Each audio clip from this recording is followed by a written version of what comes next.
Well,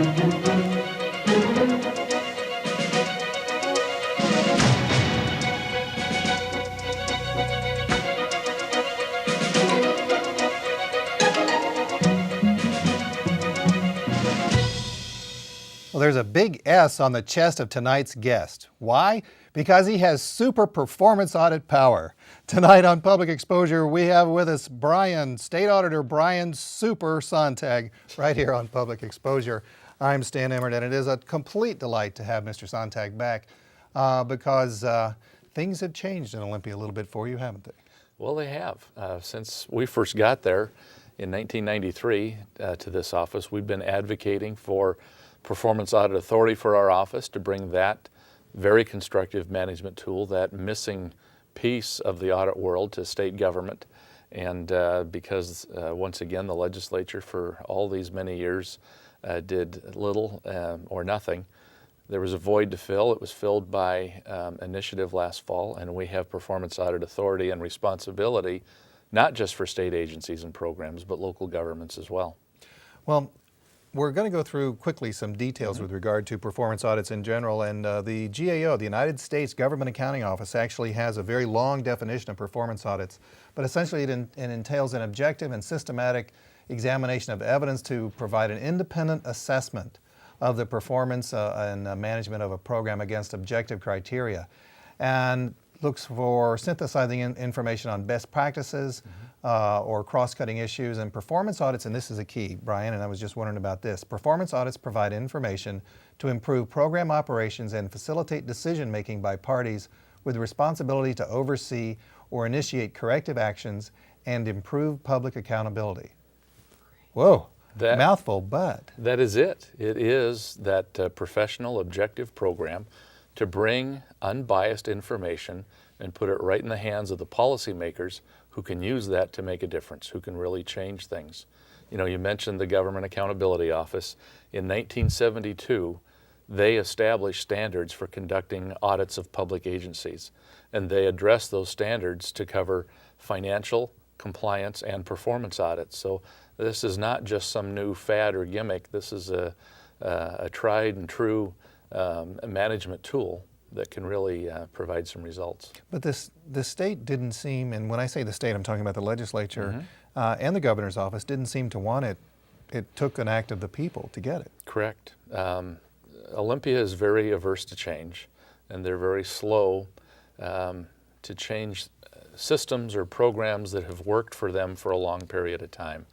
They were reluctant to give an independently elected statewide office this additional responsibility because they thought if there's anybody looking additionally at their programs, it ought to be them and not our office, where in fact it is absolutely the right place to conduct this work.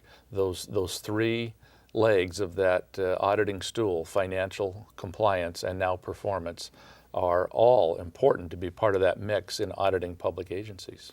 Well, let's go to the elements of the Washington State performance audit. Number one, the identification of cost savings. That's the first thing you're supposed to be able to do. You bet. Number two, it's an identification of services that can be reduced or eliminated. So again, here you're looking for cuts. Third is an identification of programs or services that can be transferred to the private sector. That's interesting to me because wouldn't that seem to say that you need to have people on your staff who are performing the audits that know about private sector work? Well, I think part of it too is not necessarily for our auditors or examiners to make that judgment call that it should be provided or the service provided by the private sector, for instance, but be able to provide that unbiased professional information, again, for those policymakers to make that call and for citizens to see where that shakes out. If they're measuring the performance and the results of a particular program or agency or local government entity, and that all those pieces shake out where citizens get access to that information as well as those policymakers, whether it be legislators, the governor, or local officials, then they'll all be able to analyze that information and make the call. If they're mature enough to do that. And maturity is something, and I really mean that because of some of the activities of state legislators that I've seen. Sometimes it's childlike, and I'm not picking on anybody individually there. It's just No. what I've seen is shocking sometimes. Well, they get pretty petty from time to time, and you never know what the hot issue might be or might not be. I think the folks, for the most part, who get elected and go to serve in Olympia as legislators are very well-meaning. They go there with the best of intent, but oftentimes, too, once they're there, they figure they need to do something, and you never know from time to time what that something might be. Let's go back to the elements of the Washington State audit. The number 4 is an analysis of gaps or overlaps in recommendations to correct, and number 5 is the feasibility of pooling information technology systems within the department. Both of those seem to make a lot of sense to me. It sure does, especially that last one, where I really would like to see this office be someday down the road, probably long after I'm out of this office. But especially on the local government piece of this performance audit would actually to be a hub or a clearinghouse for local government best practices. Best practices is one of the elements listed in the GAO piece that you read.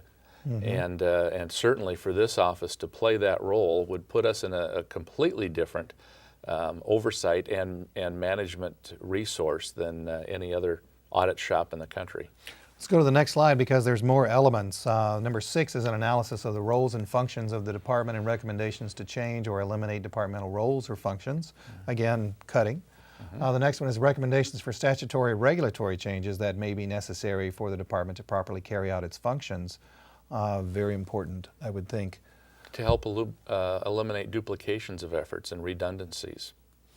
Let's go to number 8, an analysis of departmental performance data, performance measurements, and self-assessment systems. Again, very clear that in any business you need to know how you're doing, and if your own measurements are difficult, then you can't know. That's going to be an interesting element. In 1993, we got some legislation passed. There used to be a prohibition on the books saying that the state auditor could not do performance audits in Washington State. And we got that prohibition removed very early on. And in that same bill was language requiring all state agencies to develop and come up with and use for budgeting purposes their own internal performance measures.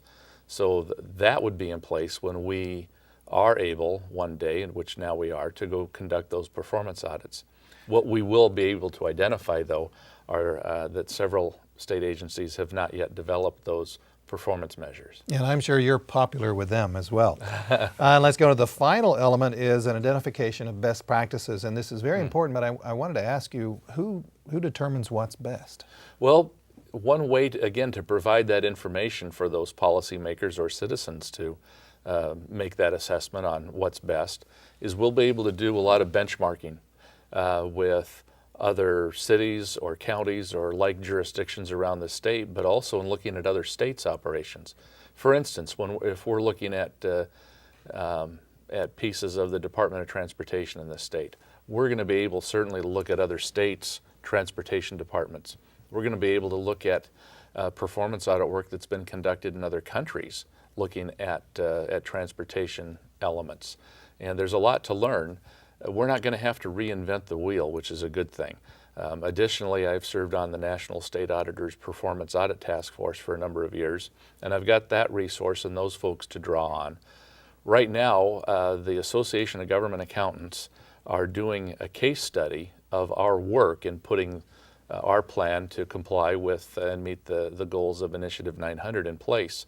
They've got part of that team is one fellow who used to be the state auditor in North Carolina, Ralph Campbell, and they have a history of doing some outstanding performance audit work. So they're going to study us so that they can use these results for other states or local jurisdictions. As well, with Ralph personally, he's going to be here to observe and analyze and see what we're doing, and also work sort of as a consultant and advisor to me. And what an asset and resource they're going to be.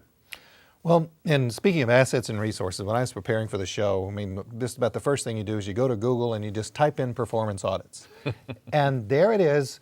Then, this is the one where I've already clicked on it, and the very first one, a performance audit, comes up, not anywhere in the United States, but let's go to the next slide, because the next slide shows we go to the Comptroller and Auditor General of Bangladesh. Yeah. I mean, Does that kind of say that perhaps states in the United States are not as keen on performance audits as we are here in Washington? Well, there are some really good examples in a number of states here in the United States.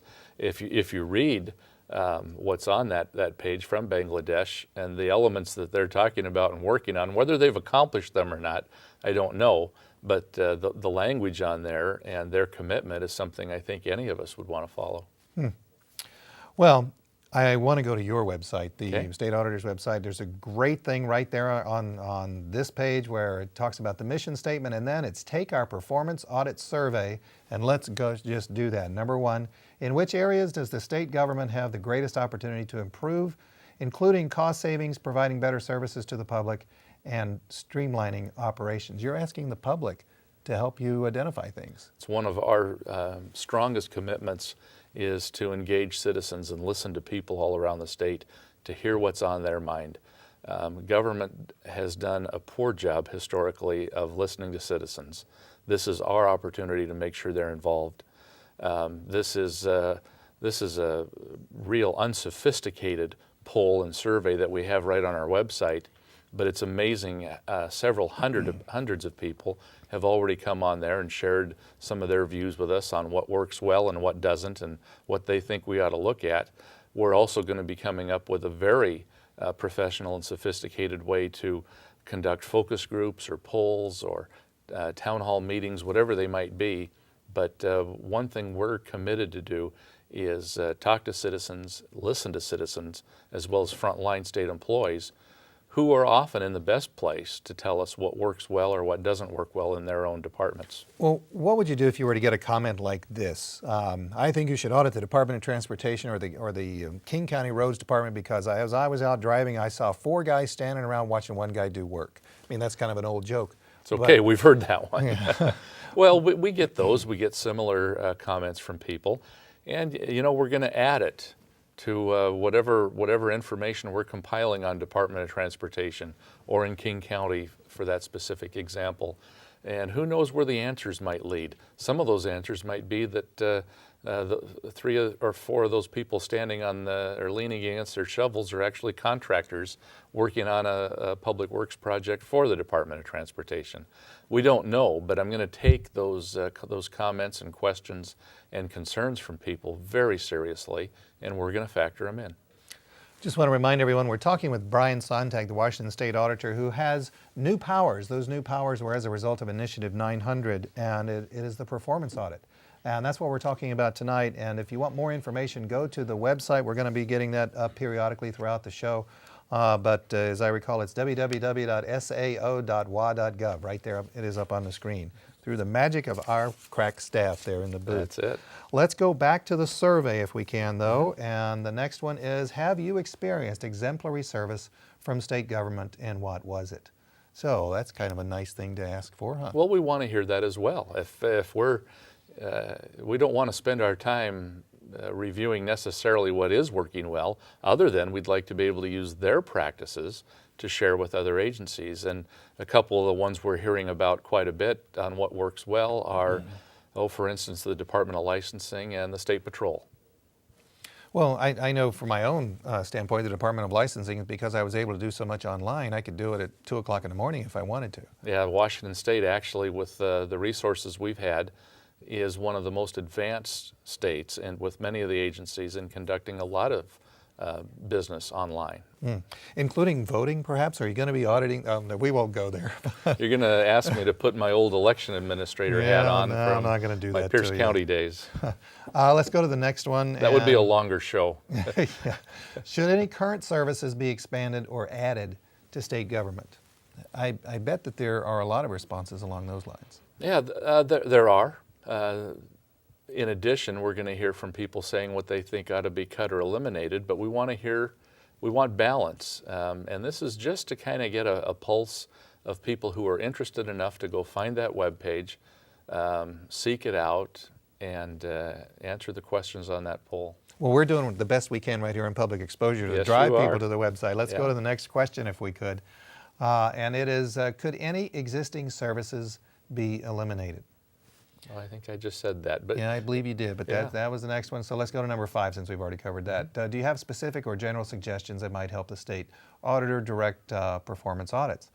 And it's pretty know, open in it general. is. But people are filling that in and telling us what they think.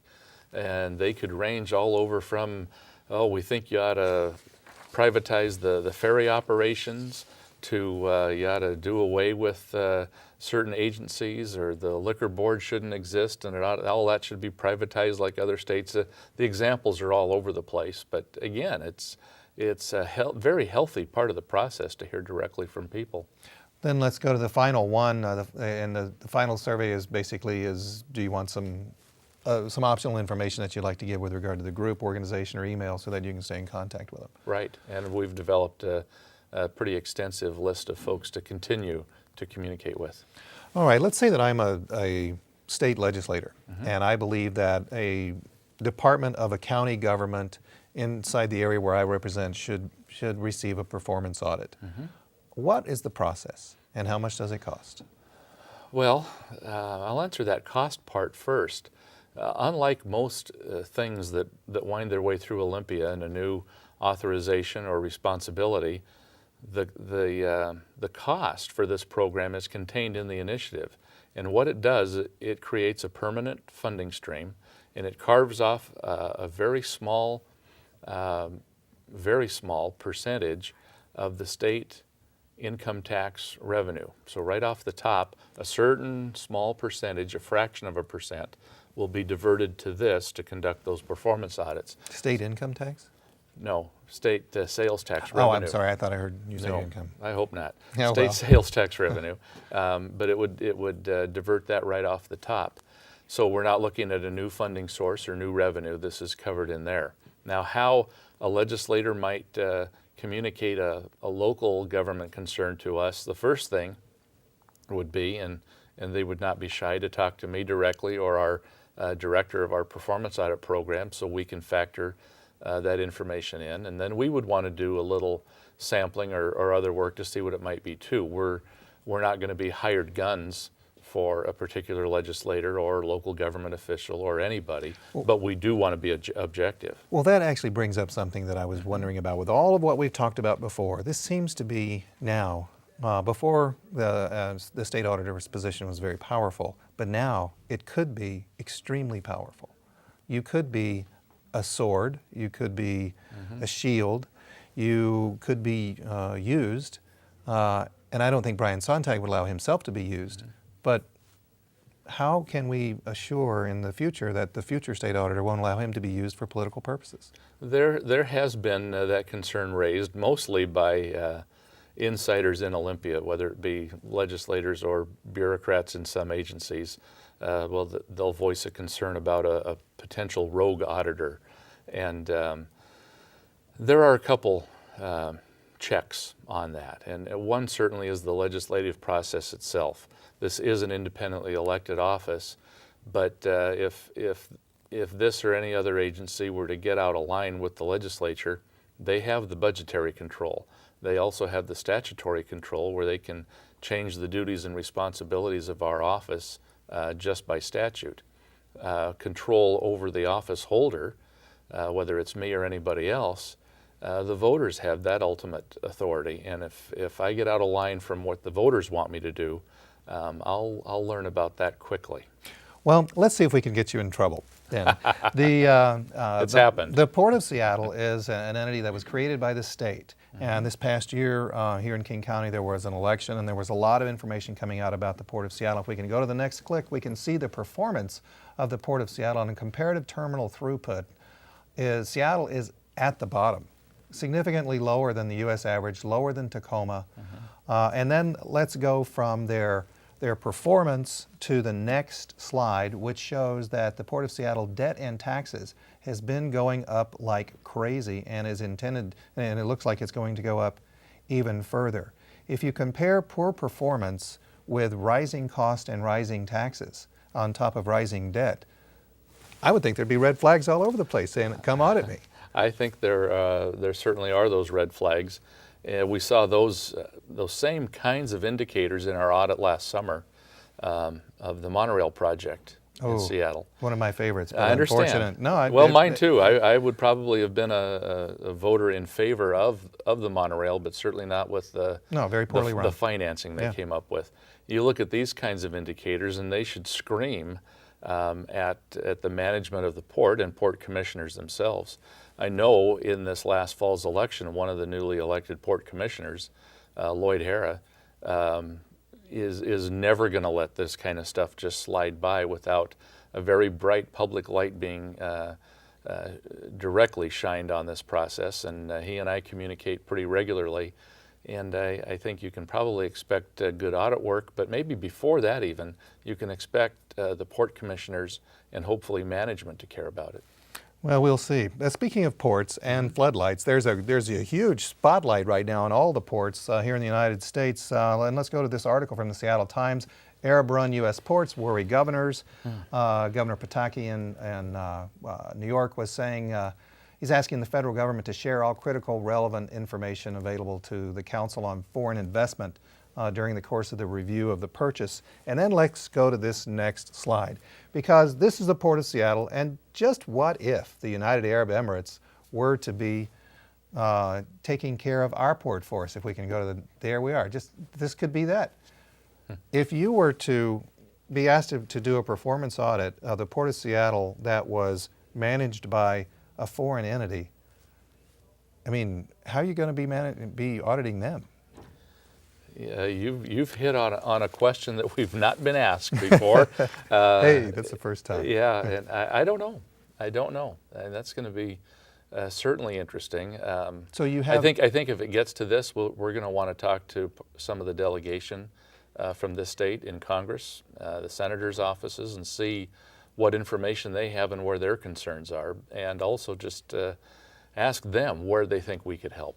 Of course, we're not saying that the Port of Seattle is going to be run by any entity other than the Port of Seattle itself, even though American President's Line is owned by a foreign entity. Right. But that's not what we're saying in any event. However, let's go to something else that has multiple funding sources. There was an article in the Seattle Times just recently. Grandiose rail scheme do little to reduce congestion. Listen to this. At present, the taxpayer subsidy for each round trip on the Everett to Seattle rail commuter time, our line, is about $547. This $547 subsidy is 32 times more than the round trip taxpayer subsidy for Sound Transit's regional express buses. If someone comes and asks you to audit Sound Transit, my goodness. Certainly. That's a big job. Well, one question, yes, it is a very big job. One question I guess I'd ask, is that the same Everett to Seattle line that because they were having no riders, they built or they put a second train on? Interesting. Okay, so then it's $1,000? Well, I just remembered that issue. Why don't they just buy a car for everybody?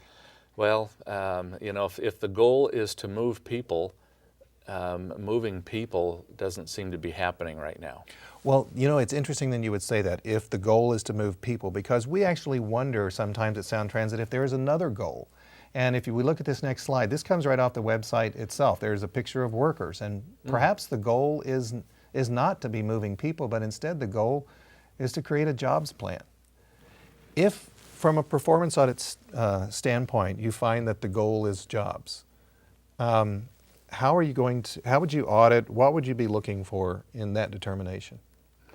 If that's their goal, I guess one measurement would be how many folks are they putting to work and what are they accomplishing? For the amount of money that they collect? That's right.